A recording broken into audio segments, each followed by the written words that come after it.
in on the original planning meetings with Mayor Greer, and there was a lot of controversy, and people thought, well, you know, the county has not really been bad to us, but let's go with it.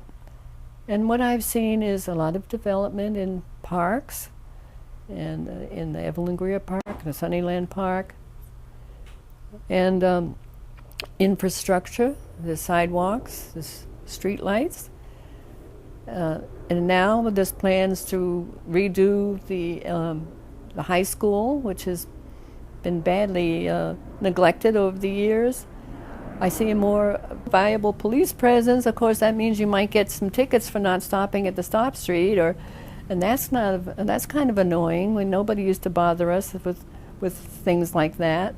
But on the other hand, we have a lot to be grateful for. We have a new community center. We were able to acquire the Parrot Jungle, which is now Pinecrest Gardens and has lovely events, and a nice building which is going to be enlarged, and a lot of programs. There's programs at Evelyn Greer. There's a people mover that goes right by my house. It could take me, or take my children from school, my grandchildren, and maybe my great-grandchild hops on the people mover, which we used to go from the junior high school and the high school into the neighborhood and up to US 1.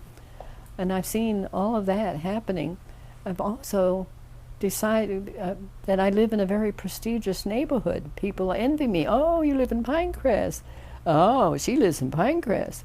So I've inherited a nice snooty attitude because I live in Pinecrest, no more South Sunnyland. So I think all in all has been wonderful, and I see that it's going to go on that track.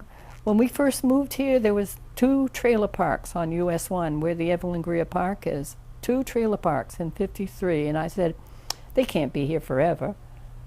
Guess what? They were there for 50 years, I think, probably at least 50 years, both of those trailer parks, until their owners aged out and decided to sell rather than replace the septic tanks or something.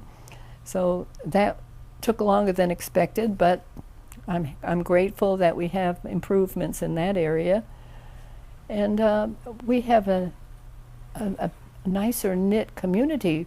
Pinecrest has encouraged Crime Watch neighborhoods, and they've sent this wonderful officer, Michael Gorsline, out to organize a picnic. And he brought in the hot dogs and the hamburgers and the sausages and the grills. And we had a picnic for the neighbors to support our Crime Watch efforts. And he's made himself very available. He knows us by name.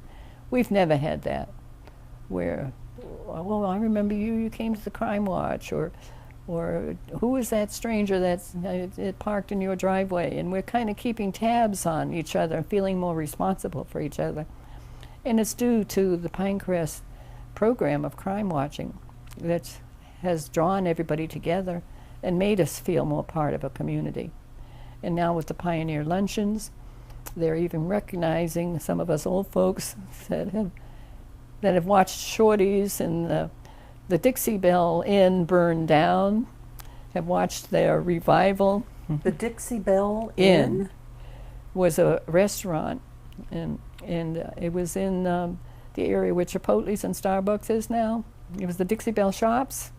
That was the Dixie Belle Inn, and they burned down, and so did Shorty's. But Shorty's, they built it up much the same, except air conditioned.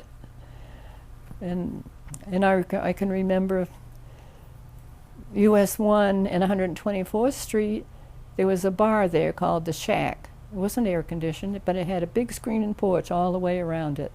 My husband used to frequent it, I have to say. And also, we didn't get our mail at the house when we first moved here, but we do now.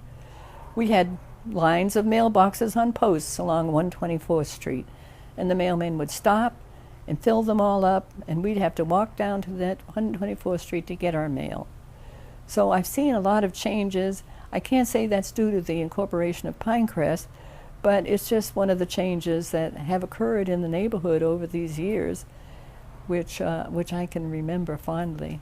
What other kind of, you mentioned the Shack, Were there other places that were kind of community gathering spots? Oh yes, don't forget the White Castle hamburger place on 124th Street and US 1. I think it's now Dooley's Realty. But we used to send the kids there with a quarter and they could get 2 hamburgers and a birch beer. And it was wonderful. They were delicious little hamburgers with little pickles in them. But regretfully, that's no longer there. We did see a succession of grocery stores on 124th Street where Gardner's used to be an A&P and a Grand Union. They were different incorporations that serve groceries. And of course now they're nothing, and they're going to who knows what's going to be there next. What's with that corner? What's with that corner? I know, and it's been unvacant. They took that gas station down. Oh, there was a theater in Sunnyland where I think where IHOP in that area is, a theater that the children used to go to on Saturdays, and I think it was either free or 10 cents, something very, we used to just all get a little sack of candies and cookies and goodies and walk over there to the theater and spend the day looking at serials, I guess, westerns and whatever they looked at in those days. And they went by themselves. And they went by themselves, and it was just perfectly all right. So those were the innocent days. There was a 5 and dime in Sunnyland too. There was yes, and there was a J. Byron's. That was like a 5 and dime.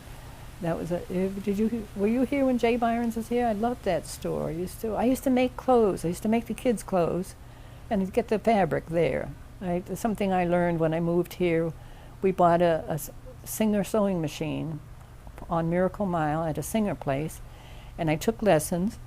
And I came home and I sewed drapes and made fur coats and even made my son's pants and shirts. Not all of them, but I was able to master the sewing machine. And then when my daughter went to Palmetto, they had home ec, and she learned to sew there too. I don't know if they have home ec anymore. Home ec, and then the boys had shop. I don't know if that's still the way it is. I wonder. Maybe it's now the internet or keyboarding. Typing is now turned into keyboarding.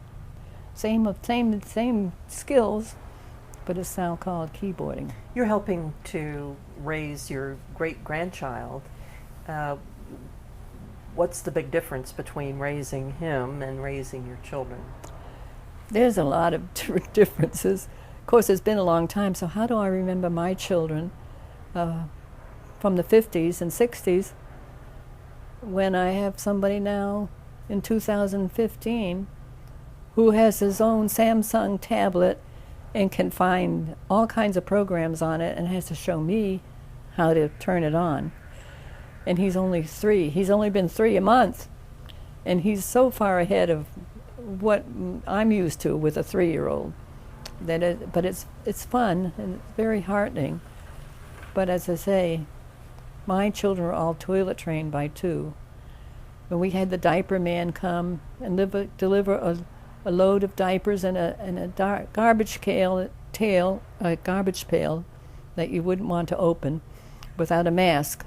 But he would come religiously twice a week with new diapers. Did lots of families have that service? Yes, and it was also the milkman.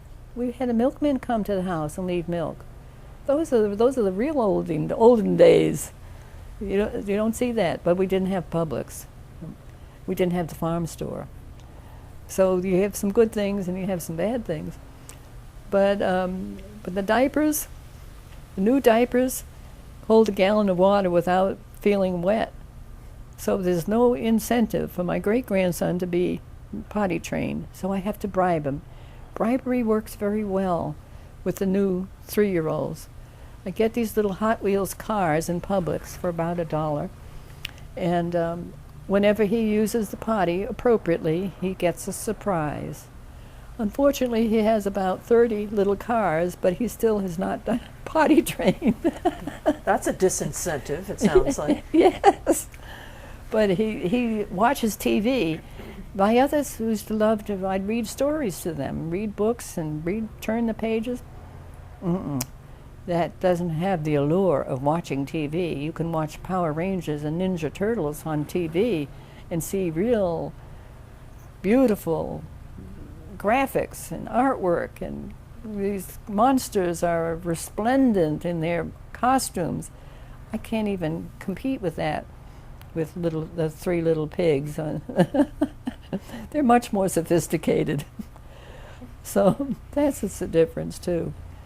And The Pioneer luncheons, do you get to attend them, and how do you feel about those? well, I went to several of them. I went to this last one with my son, who happened to be here from California, and I dragged him there because he was a Palmetto pioneer himself, and we got to talk to the mayor, and they both had graduated within several years of each other at Palmetto.